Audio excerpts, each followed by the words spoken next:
আমরা দেখলাম আজকেও সুপ্রিম কোর্টে চাকরি বাতিল মামলা শুনানি ছিল, কিন্তু সেখানে যোগ্য অযোগ্য বাছাই করে কোনো সুরাহা হলো না। কি বলবেন এই বিষয়ে? দেখুন, চাকরিটা যখন হয়েছিল তখন নামমাত্র পরীক্ষার মাধ্যমে হয়েছিল। তারপরে যা হয়েছিল, চাকরি বিক্রি হয়েছিল। সেটা হলো এরকম, যে পরীক্ষায় বসেনি সে চাকরি পেয়েছে, যে পরীক্ষার জন্য আবেদন করেনি সে চাকরি পেয়েছে, যে ধরুন হাই স্কুলে মাস্টারি করতে গেলে যে মিনিমাম কোয়ালিফিকেশান অনার্স গ্র্যাজুয়েট বা পাস গ্র্যাজুয়েট, এরকম নয় মাধ্যমিক পাস, উচ্চ মাধ্যমিক পাস, সেও উচ্চ মাধ্যমিক স্কুলে পড়াচ্ছে, তখন চাকরিটা শুধু বিক্রি হয়েছে, ২ নম্বরই হয়েছে। যার ফলে এটার কোনো নিয়ম মেনে হয়নি। পরীক্ষা কিভাবে হয়? প্রথমত সরকার একটা ভ্যাকেন্সি ডিক্লেয়ার করে। সেই ভ্যাকেন্সি ডিক্লেয়ার করার পরে তখন সেই মোতাবেক পরীক্ষা হয়। পরীক্ষা হলে পরে মেরিট লিস্ট হয়। তাহলে দেখা গেল যে রাজ্য সরকার ৫৬,০০০ বা ২৫,০০০ জনের বিজ্ঞাপন দিল। তাহলে পরীক্ষায় বসলে ক্যান্ডিডেট, সেরকমভাবে মেরিট লিস্ট তৈরি হলো ২৫,০০০, ২০,০০০, যেরকম বিজ্ঞাপন দেওয়া ছিল। মেরিট লিস্টটা আনার পরে সেখান থেকে একের পর এক চাকরির জন্য অ্যাপয়েন্টমেন্ট লেটার যায়। এখানে তো সেরকম সিস্টেম মানেনি, কিচ্ছু হয়নি। হ্যাপাজালি একটা লিস্ট তৈরি হয়েছে। তারপরে যখন অ্যাপয়েন্টমেন্ট দেয়, কীভাবে অ্যাপয়েন্টমেন্ট দিয়েছে? ওদের মোবাইলে অ্যাপয়েন্টমেন্ট দিয়েছে। মোবাইলে অ্যাপয়েন্টমেন্ট দিয়েছে, বলে যাও অমুক জায়গায় জয়েনিং করো। অমুক জায়গায় জয়েনিং করলো কোনো একটা স্কুলে। দেখা গেল তার কন্ট্রাক্ট ছিল ২০,০০০ বা ২০ লাখ বা ১০ লাখ, এরকম একটা ছিল। সে বেচারা দিতে পারেনি, ৮ লাখ দিয়েছে আর পারেনি। তারপরে মেসেজ আসছে, যাও তোমার চাকরি ক্যান্সেল। এরকম নজির আমার কাছে এসছে, এরকম হয়েছে। আমাদের পাড়ায় একটা ছেলে চাকরি করার পরে ৬ মাস চাকরি করার পরে তাকে মেসেজ দিয়েছে যে তোমার আর চাকরি থাকছে না। মোবাইলে মেসেজ, তাহলে মোবাইলে আপনি কি বলতে চাইছেন যে দুর্নীতির কারণে কি চাকরিটা বাতিল হয়েছে? তো অভিজিৎ গাঙ্গুলি থেকে জাস্টিস অভিজিৎ গাঙ্গুলি থেকে আরম্ভ করে হাইকোর্ট, হাইকোর্ট থেকে ডিভিশন বেঞ্চ, জাস্টিস বসাক সাহেব এবং সাব্বার রশিদ তো বারবার বলছে যে তোমার যে ফেয়ার হয়েছে মেরিট লিস্ট দাও। তো মেরিট লিস্ট তো এরা প্রকাশ করতে পারছে না। মেরিট লিস্ট তো দেখতে চাইছে যে আমি এইভাবে নির্বাচন সিলেকশন করেছি, এইগুলো সিলেক্টেড ক্যান্ডিডেট এরা পাস করেছে, তার জন্য মেরিট লিস্ট। তা মেরিট লিস্ট দেখাতে পারছে না, কে পাস করেছে, কে যোগ্য, কে অযোগ্য। এটা তো বারবার সেই সিঙ্গেল বেঞ্চ থেকে ডিভিশন বেঞ্চ, এমনকি হাইকোর্টে গিয়েছে। হাইকোর্টে নিশ্চয়ই একই প্রশ্ন করবে। তা সেখানে তো আমাদের মধ্য শিক্ষা পর্ষদ, মানে যা মানে মধ্য শিক্ষা পর্ষদ, মানে এসএসসি যে যারা রিক্রুটমেন্ট বোর্ড, তারা দেখাতেই পাচ্ছে না। এখন তো এটা একটা ছোট্ট একটা প্রশ্ন, যেগুলো মেরিট লিস্টে গেছে তাদের অ্যাপয়েন্টমেন্ট, সেই লিস্টটা প্রডিউস করলেই তো হয়ে যায়। এখনটা কী হচ্ছে, যারা মেরিট আছে বলে দাবি করছে তারা ধন্দায় বসে আছে, আর যাদের মেরিট নেই তারা টাকা দিয়ে চাকরি করছে।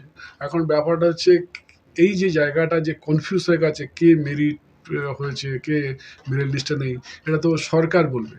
পাস ফেলের ব্যাপার যেটা, তো সরকার সেটা তো বলতে পারছে না। সরকার নিজেই তো কনফিউজ হয়ে গেছে, আর টাকা নিয়ে এটা করেছে, নর্মালি এটা প্রমাণ করতে পারছে না। সরকার ভেবেছিল কি যে কোর্ট আমাদের ধরবে না, আইনের অনুশাসন বলে কিছু নেই, আইন শাসন টাসন সব যা খুশি তাই করে যাব। কিন্তু ভগবানের মার, বড় মার, কোর্ট ধরেছে যে বাবা তুমি যে পরীক্ষায় যে যারা পাস করেছে এসএসসি পরীক্ষায়, তাদের লিস্ট দাও আর তাদের অ্যাপয়েন্টমেন্ট দাও।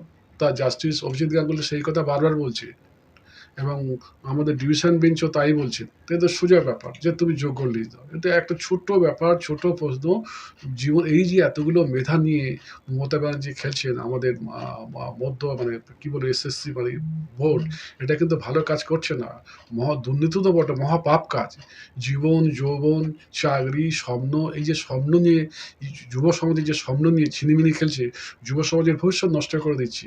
এটা খুব বাজে জিনিস। দেশের ভবিষ্যৎ অন্ধকারে চলে যাবে। জাতির যারা জনক, সৃষ্টিকর্তা, যারা জাতির মেরুদণ্ড, এই যে শিক্ষক, তাদের নিয়ে যে দুর্নীতি, এর কোনো মানে ক্ষমা হয় না। এর ক্ষমার অযোগ্য একটা অন্যায় তো বটে, মহাপাপ। আমরা দেখলাম যে 26,000 চাকরি বাতিলকে কেন্দ্র করে একদিকে হচ্ছে হবু শিক্ষকরা যারা বঞ্চিত, যারা এই এই নিয়োগেতে কিন্তু বঞ্চিত, তারাও কিন্তু দেখলাম যে গান্ধী মৃত্যু পাদদেশে দীর্ঘদিন প্রায় 1000 দিনের উপর হাজার দিনের ধর্ণা দিয়ে বসে আছে। আবার আমরা দেখলাম যে 6 তারিখ যে ধর্মতলাতে পথ অবরোধ করে এই চাকরি বাতিল শিক্ষকরা কিন্তু আন্দোলন করছিল। তাহলে আমাদের কি এই সিটি অফ জয় কলকাতা, সেটা কি মিছিল নগরী হয়ে গেল? এটা তো সিটি অফ জয় নয়, এটা সিটি অফ সরো, সরো বলা যায়, এবং সিটি অফ মিসফরচুন বলা যায়, সিটি অফ কি বলো, মিটিং মিছিলের শহর বলা যায়। রাজীব মেনন তো বলেছিলেন এটা সিটি অফ ডাইং, মৃত শহর। এখন এটা সত্যি সত্যি এই শহরটা কি হলো, এখানে জয় নেই।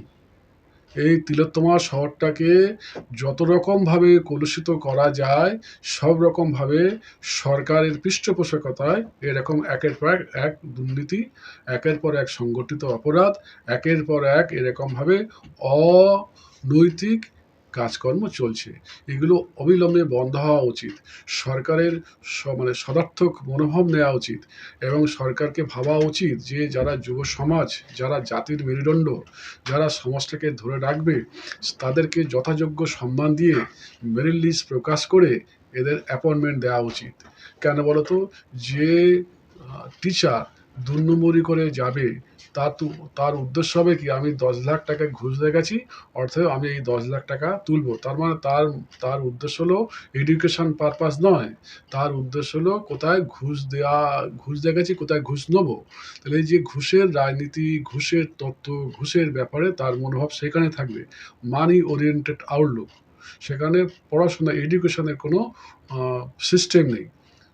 এখন ব্যাপারটা হচ্ছে, তুমি যদি একটা আলোর দিশা না দেখাতে পারো, একটা যদি ভবিষ্যতের পরিকল্পনা না থাকে, যুব সমাজের কাছে যদি একটা স্বপ্ন যদি না থাকে, তা যুব সমাজ হাঁটবে কোন পথে? একটা ছেলে, সে এমএ পাস করলো, ভালো রেজাল্ট করলো, ফার্স্ট ক্লাস পেয়ে গেল, কিন্তু সে জানে যে আমি আর চাকরি পাবো না। তখন কি হবে বলতো, পড়াশোনার প্রতি তার কি হবে? যুব সমাজকে কি বার্তা যাবে? যে ছেলেটা ইউনিভার্সিটিতে ফার্স্ট হয়েছে, সেকেন্ড হয়েছে, থার্ড হয়েছে, সে তো প্রত্যাশাই করে ক্যালকাটা ইউনিভার্সিটিতে, মানে উচ্চ মাধ্যমিকে আমাদের যে বোর্ড, যা পড়াশোনা, বা ক্যালকাটা ইউনিভার্সিটির যে পড়াশোনা, কি ভালো পড়াশোনা বলো, সেখানে একটা ছেলে ফার্স্ট হয়ে গেল, পড়াশোনা করো, তার চাকরি দিই। এইরকম একটা পরিস্থিতি কে ভেবেছিল যে এরকম একটা পরিস্থিতি আসবে? সেই পরিস্থিতি আসছে, সেরকম দেখতে হচ্ছে। এটা আমাদের দুর্ভাগ্য ছাড়া কি বলবো। এই সরকারের কি বলতো, এই সরকারের কোনো জনগণের প্রতি কোনো দায়বদ্ধতা নেই, কোনো মমতা নেই, কিচ্ছু নেই। এই সরকার এসছে শুধু দুর্নীতি করতে, আর ঝগড়া, মারপিট, কোন্দল করতে, আর ব্যক্তিগত আক্রমণ। কেন্দ্র কি করেছে, আর কেন্দ্র যারা লিডার বিজেপি, তারা বলছে রাজ্য মমতা ব্যানার্জি কি করছে। এই যে ব্যক্তিগত দ্বন্দ্বের ভিতরে রাজ্যটা চলছে। রাজ্যর উন্নয়ন, রাজ্যের পরিকাঠামো এবং শিল্প, শিক্ষা, স্বাস্থ্য, এদিকে কোনো নেতা নেত্রীর আমি দায়িত্ব আছে বলে আমার মনে হয় না।